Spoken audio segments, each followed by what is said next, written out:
De nuevo, volvemos a abrir la Biblia para seguir buscando esos consejos, esas exhortaciones de parte de Dios, para que el creyente sea equilibrado, preparado para toda buena obra y sobre todo, que a través de la inspiración podamos conocer el gran mensaje de Dios para la salvación. Y eso consiste también en nuestra salvación personal solamente por Cristo.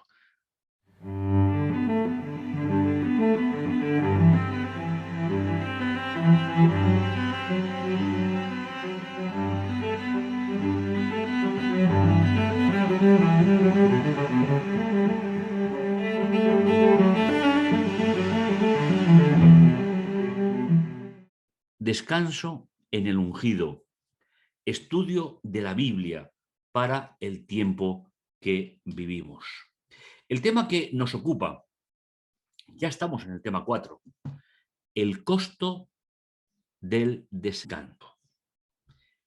Un tema que tiene que ver con el perdón, que tiene que ver con la rehabilitación. Un tema importante para que reflexionemos cómo Dios trata los errores del ser humano, que es mucho más generoso que solemos ser los propios seres humanos con nosotros mismos.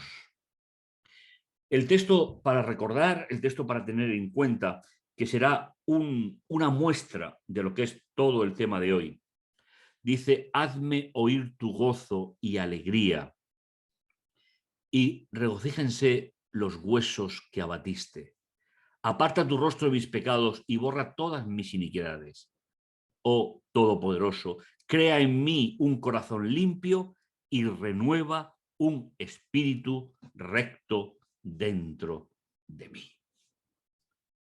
Qué expresión importante, pero mucho más por quien la dice, por quien la hace, que será el personaje central del tema que nos ocupa. Crea en mí un corazón limpio y renueva un espíritu recto dentro de mí. Aparece el verbo crear, que es muy, muy, muy importante en la Biblia. Aparece en el relato de la creación. ¿Y qué significa o cuándo se emplea este versículo? Este versículo se emplea cuando Dios hace algo que no existe previamente y utilizado para el ser humano es realmente importante. Nuestro corazón es un corazón que la Biblia llama, que es un corazón de carne, es decir, es un corazón que se doblega ante los instintos del ser humano. Por eso David dice, crea una obra nueva, una obra de rehabilitación para nuestra vida. Crea un corazón limpio y haz un espíritu recto delante de mí. Preciosa la exposición de David, que es la que vamos a poder ver y disfrutar. El primer punto de aproximación, agotado y cansado. Y empezamos una preciosa historia donde David va a ser el centro de ella. Al año siguiente, en la época en que los reyes van a la guerra, David envió a Joab con sus oficiales y todo Israel a devastar la región de los amonitas y a situar a Rabá. David, mientras tanto, se quedó en Jerusalén. Un día, a eso del atardecer, se levantó de la cama y se puso a pasear por la azotea de palacio. Y de la azotea vio a una mujer bañándose, una mujer muy bella. David mandó a preguntar por la mujer, le dijeron, es Betsabé, hija de Eliam, esposa de Urías, el hitita. David mandó a unos para que se la trajesen, llamó a la mujer y David se acostó con ella y estaba purificándose de su regla. David vio a través de una de las avenidas del alma, la vista, vio una escena peligrosa para él. Sus impulsos, su naturaleza, se apoderaron de él en ese momento y durmió con Betsabé, la esposa del general de su confianza. Lo que no era tanto confianza él para el general. Como todos los reyes de la antigüedad, David tenía poder absoluto sobre las personas, las haciendas. Como rey, no tenía que seguir las reglas que gobernaban a todos los demás.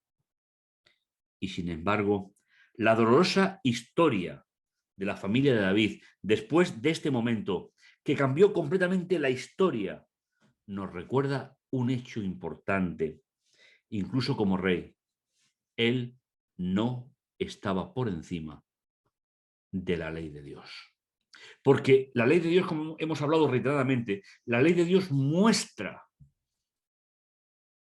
el pecado. Su misión empieza y termina ahí, pero no hay ningún ser humano que pueda ser ajeno al concepto que Dios tiene de pecado. Y aunque tenía varias esposas, no le estaba permitido la esposa que compartía su vida con otro ser humano. De hecho, la ley existe como una protección. Qué bueno sería que nuestras Biblias tradujeran la palabra ley no como tal, sino como instrucción, como la luz en el camino, un escudo frente al pecado. Y cuando incluso un rey de Israel se desviaba de ella, las consecuencias no se pudieron evitar. Tan pronto como David transgredió esa instrucción de Dios, porque interfirió en la santidad de un matrimonio,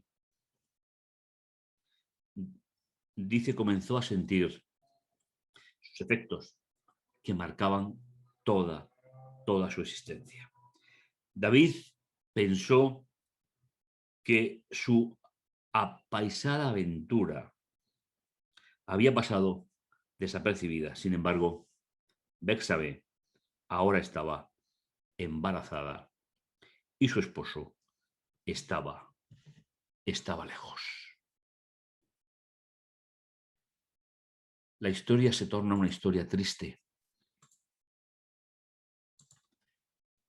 David traspasó una regla que implicaba a otras personas. Y es ahí donde está el verdadero problema. Pero ¿cómo continúa la historia? ¿Cómo se van sucediendo los acontecimientos? Un llamado de atención. En medio de uno de los momentos más oscuros de la vida de David, todavía hay buenas noticias, que finalmente es el centro del Evangelio, la buena noticia. Dios le envía un profeta, como un acto de generosidad, un acto en el cual Dios pretende ayudar a David para que resuelva su situación. Natán y David se conocían bien. Anteriormente, Natán había aconsejado a David sobre sus planes para construir el templo. Sin embargo, ahora el profeta viene con una tarea diferente que debía de realizar ante y para su rey. El Señor envió a Natán. Entró Natán ante el rey y dijo: había dos hombres en un pueblo, uno rico y otro pobre. El rico tenía muchos rebaños de ovejas y de bueyes. El pobre solo tenía una corderilla que había comprado. La iba criando. Ella crecía con él y con sus hijos, comiendo de su pan, bebiendo de su vaso, durmiendo a su regazo. Era como una hija. Llegó una visita a casa del rico y, no queriendo perder una oveja o un buey para invitar a su huésped, tomó la cordera del pobre y convidó a su huésped. David se puso furioso contra aquel hombre y dijo a Natán: vive Dios, que el que haya hecho eso es reo de muerte. Lo que no sabía David es que no era una historia, era una parábola, con la cual el profeta le estaba mostrando las consecuencias de sus actos.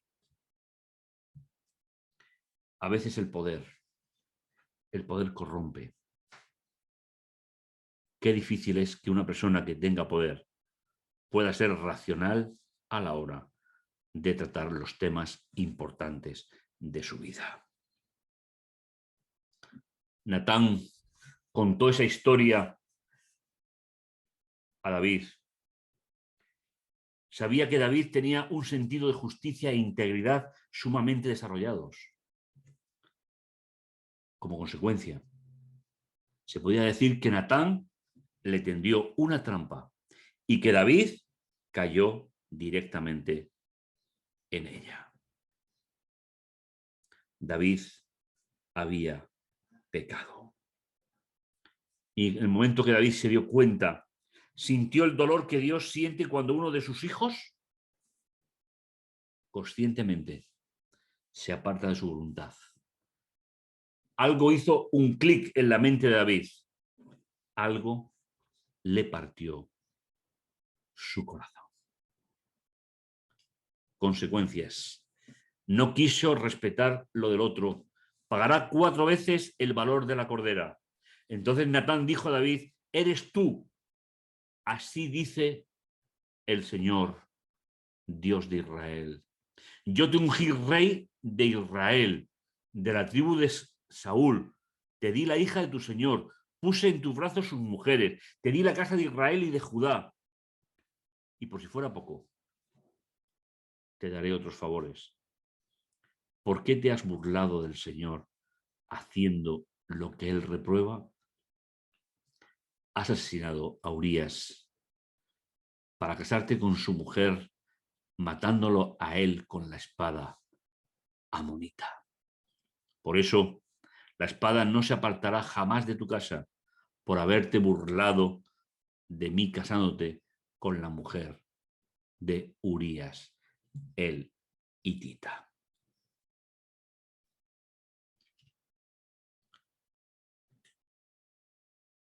Así dice el Señor: yo haré que de tu propia casa nazca tu desgracia. Te arrebataré tus mujeres y ante tus ojos se le dará a otro, que se acostarán con ellas a la luz del sol que nos alumbra. Tú lo hiciste a escondidas, yo lo haré ante todo Israel en pleno día.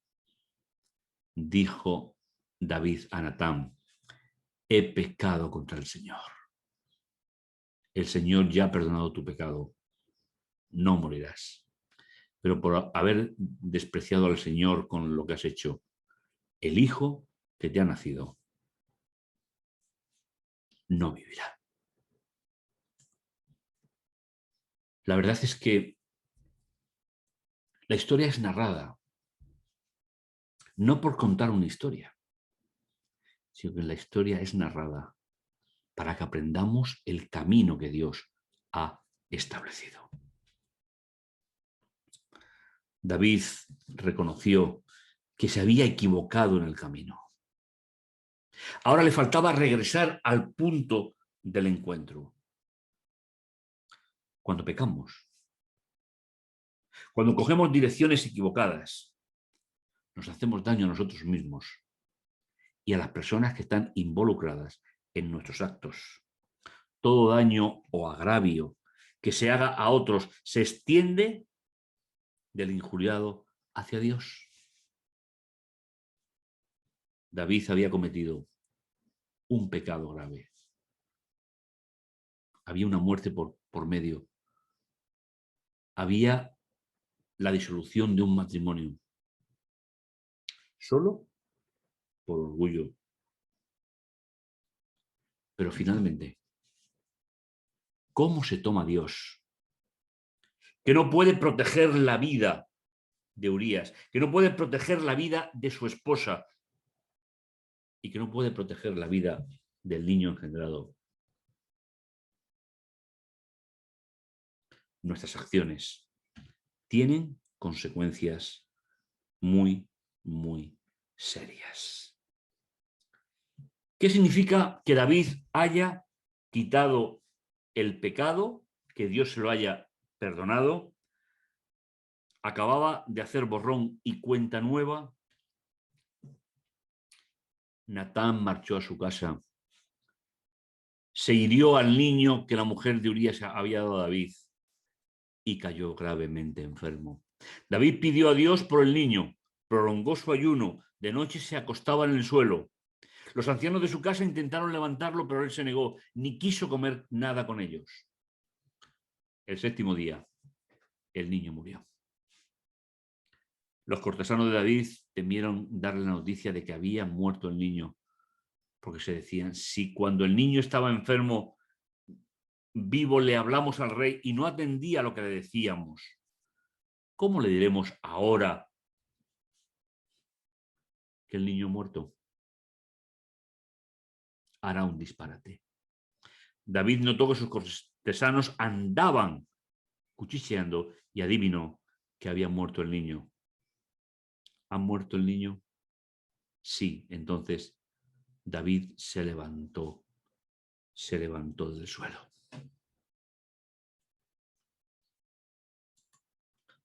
David también debió haberse hecho estas preguntas al ver que su mundo se desmoronaba.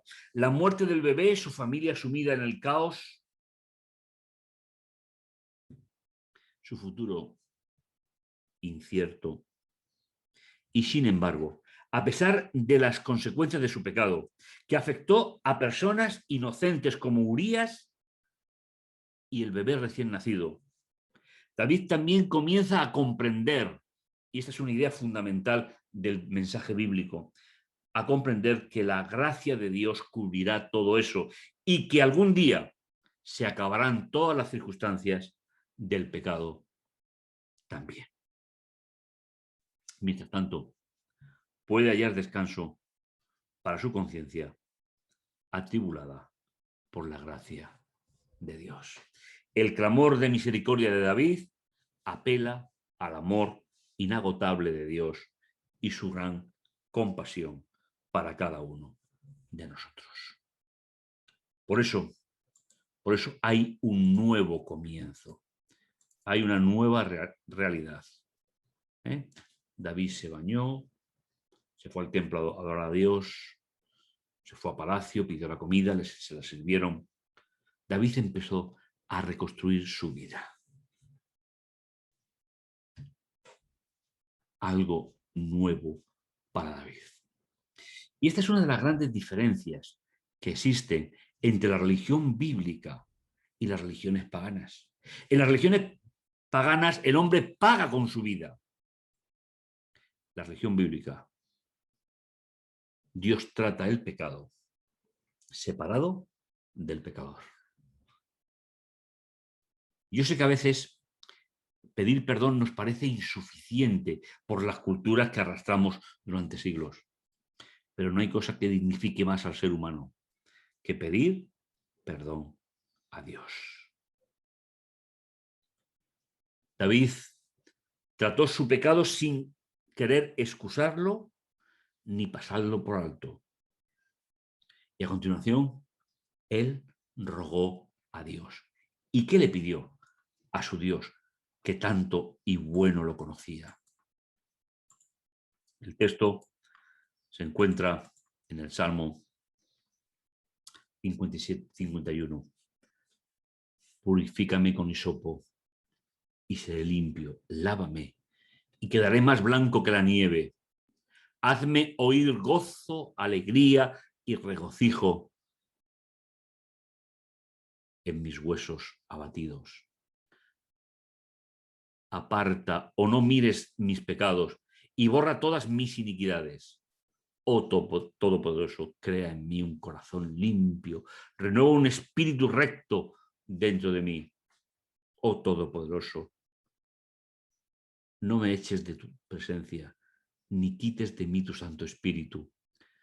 Restitúyeme en el gozo de tu salvación, y un espíritu noble me sustente.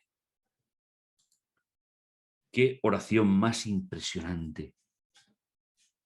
Una oración de un hombre que se siente ratificado por Dios, que se siente con un proyecto de vida. David hace referencia a la purificación que se hacía con el hisopo. Es una terminología empleada en la Biblia y conocida por todos los israelitas, a referirse a los rituales de purificación descritos en la ley que le fue transmitida a Moisés. Reconoció el poder del sacrificio, el sacrificio que vendría en el futuro para quitar los pecados del mundo. David también pidió gozo y alegría frente a la magnitud de su pecado. Es algo que los creyentes tenemos que aprender a aplicar en nuestra vida. El gozo es el resultado de la intervención divina para el perdón de los pecados. ¿Qué historia? David no quiere vivir sin la presencia de Dios en su vida. Se da cuenta de que sin el Espíritu Santo no tiene poder. ¿Quién era Israel o quién era David sin la presencia de Dios entre ellos? Sabe que podría volver a caer en el pecado tan fácilmente como cayó con Bersabé. Su autoestima estaba por los suelos. David comprende que las victorias futuras no provienen de él. Vendrán solo de parte de Dios. La vida del creyente victoriosa no depende de nosotros solamente. Depende de Jesús en la mayor parte. Y nosotros abrir la influencia de Jesús para que pueda entrar y habitar en nuestra vida. Anhelamos su presencia, ansiamos su espíritu, queremos el gozo de la salvación. ¿Qué experiencia más impresionante la que hemos vivido en este programa de hoy? Dios siempre sale para vencer en tu vida. Dios siempre sale para llevarte vencedor a la eternidad. No te pierdas ese momento, no te pierdas la posibilidad de llevar cada día el perdón de tu vida.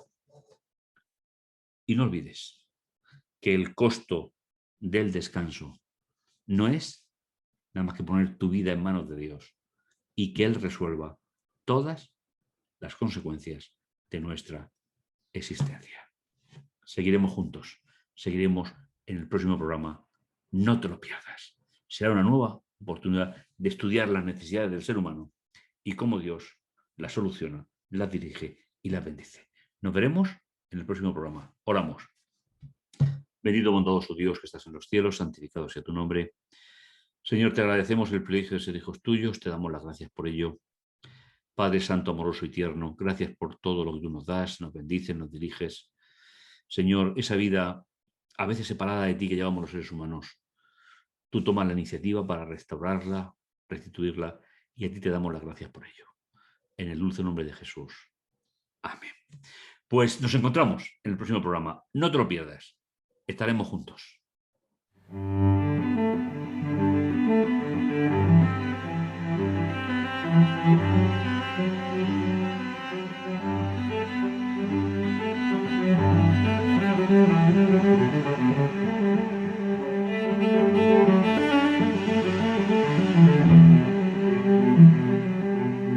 Thank you.